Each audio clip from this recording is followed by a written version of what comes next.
Let's talk trade now on the Dallas Cowboys report. I am Tom Downey, and the trade deadline is inside of a week away. Now, I'll mention this right now. We're going to go through some trade targets here for the Dallas Cowboys, and I'm focusing on those big-time names because let's go all in and win a Super Bowl, right? With that said, each name we'll go through, I will include why it probably ends up not happening for Dallas. First up, Kyle Fuller, who many of you wanted the Cowboys to go sign in the offseason. Fuller, though, has been benched by the Denver Broncos. Patrick Surtain, Ronald Darby, those guys are out there on the outside cornerback spot instead. This makes him a logical trade chip, right? The Broncos are bad. Fuller's a backup. They should trade him away. Oh, Sam's all mad at me. The Broncos are bad. I don't know what to say there. Now, as you'll see right here, this third note, you'll see it for each player, his total cap hit this year is $9.47 million. Now, the Cowboys wouldn't owe all of that. They would owe the pro-rated figure based on how many games left. We'll make it nice, easy math. Call it half. It's actually a bit above half. So let's say $5 million for Kyle Fuller. That's not a lot of cap space, but the Cowboys could make it work from that perspective. But a big reason why they might say no is twofold. A, Fuller hasn't been very good this year. He has not been prime Kyle Fuller at this point. 315 yards allowed after losing his job really at the past 2 games, more or less. 2 touchdowns allowed.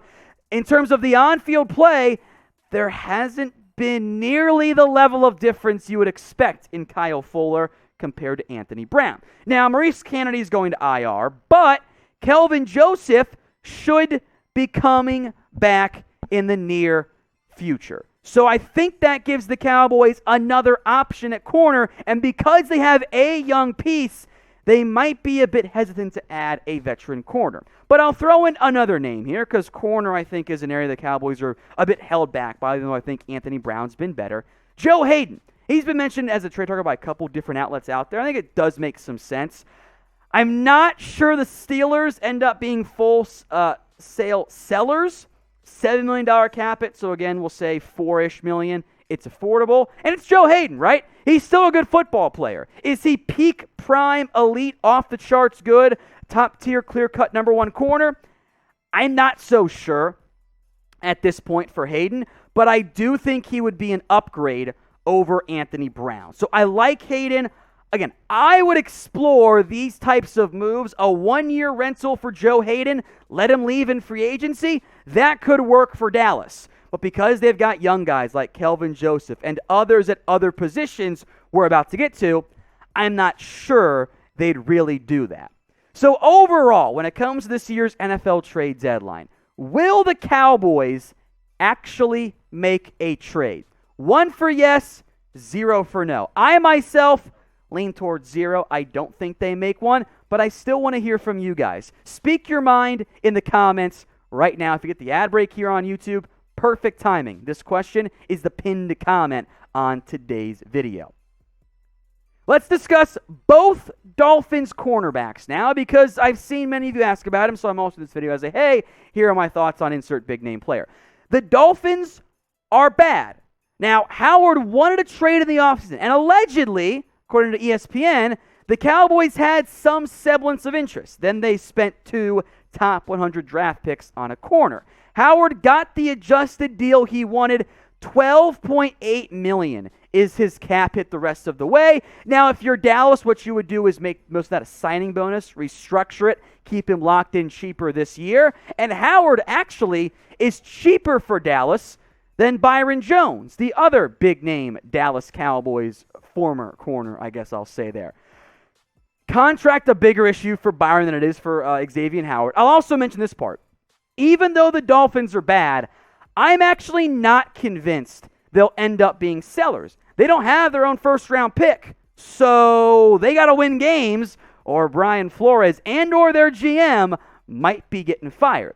Now, between the two corners, you've got very contrasting play styles. You guys know what Byron Jones is. He's not a big playmaker, but he does a good job of mostly shutting down corners. The Dolphins' defense has regressed badly this year.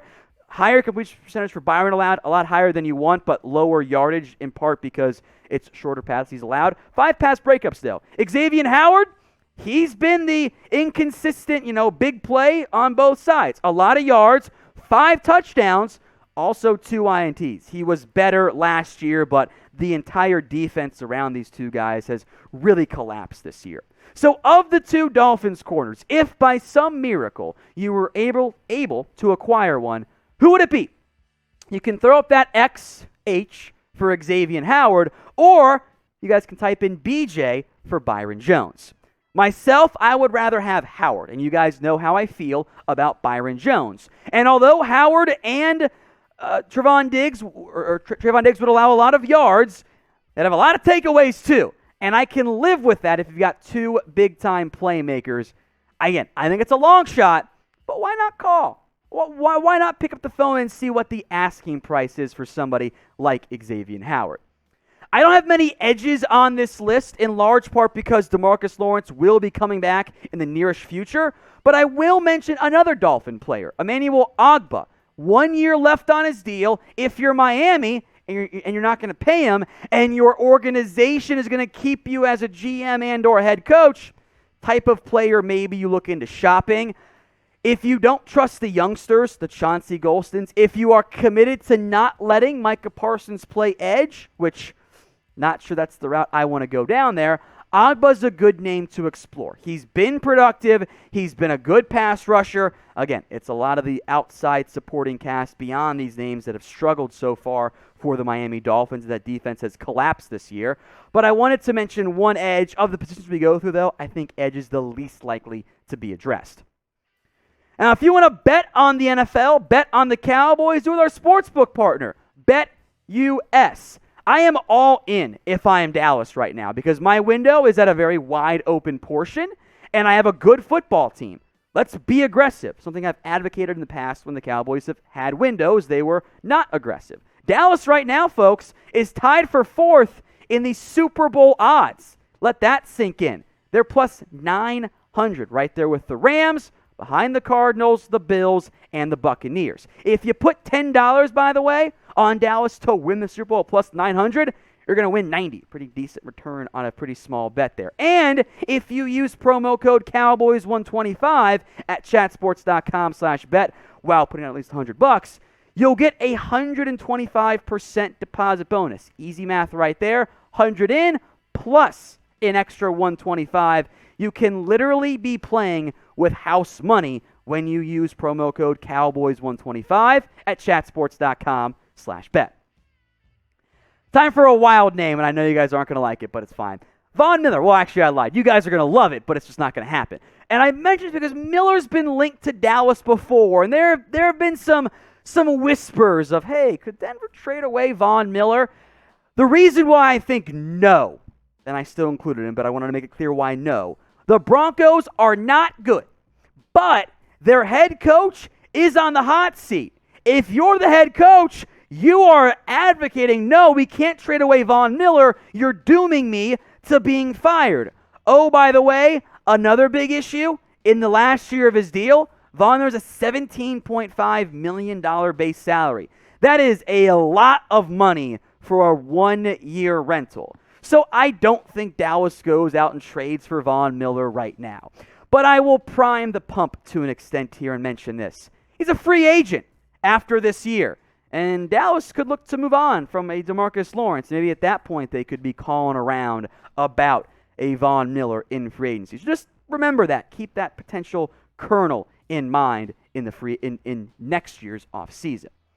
Now I'm going through big names only. We're going no cowards allowed, no mediocre depth pieces. So I will regret this, but let's have some fun. This is a safe space to have fun after all. That's what we go for. Name a player who you want the Dallas Cowboys to go trade for. Let me know what you think in the comments right now.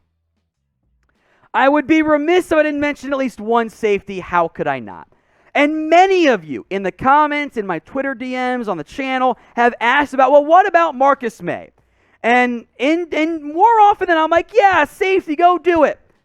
I'm not sure on this one. Maye clearly wants out of New York. He doesn't want to be there. He wants to get paid. And oh, by the way, hurting his own trade value, Marcus Maye got a DUI arrest in the offseason and never told his team.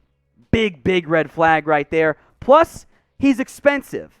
I can't believe I'm saying this, but I would actually probably pass on Marcus Maye right now unless we're talking day 3 draft pick value. If that's the case, sign me up. But I don't think the Jets do that right now. Now, if you guys want updates, if the Cowboys do make a trade, we got you guys covered. If you want free videos all year long, 365, subscribe to the Dallas Cowboys Report. The link is right there, bottom of your screen. But you're watching on YouTube. All you got to do is hit that button and subscribe right now. Now, if you are committed to going out and getting a safety, may I suggest Justin Reid. The Texans are garbage, and they will actually be sellers this year. I don't think Reid is the type of player they should be moving. Young, talented, playmaking ability at safety. But he's affordable for Dallas, and if you wanted to add him, you could then maybe move away someone like a DeMonte Casey, a Malik Hooker, somebody else altogether, and then pay Justin Reid in the offseason. Now, maybe Dallas doesn't want to get involved with big-time contracts. I get that. I understand it. That's fair if they want to keep that flexibility. Reid might be the type of player you should probably make an exception for. I don't think Dallas needs a safety. I think they need a great safety.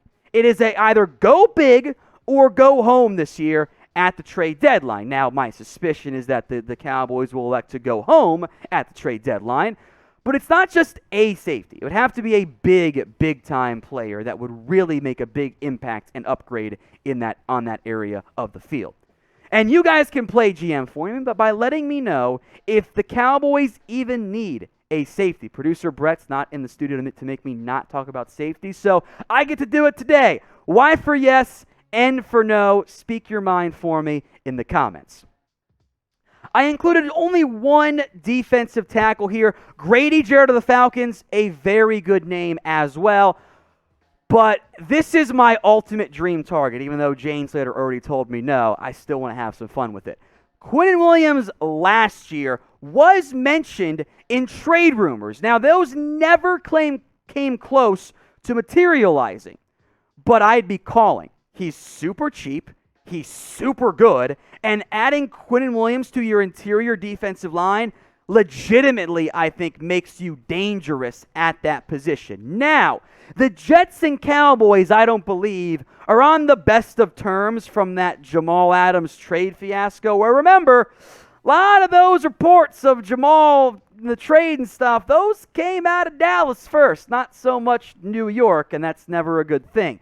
But if, and I'm talking like, 1% chance here to be clear, if you could get Quinnen Williams, I'd have an awful lot of interest. That is how highly I think of him. There are not many young defensive players on the defensive line that I would want more than Quinnen, which is why the Jets would be stupid to move on from him.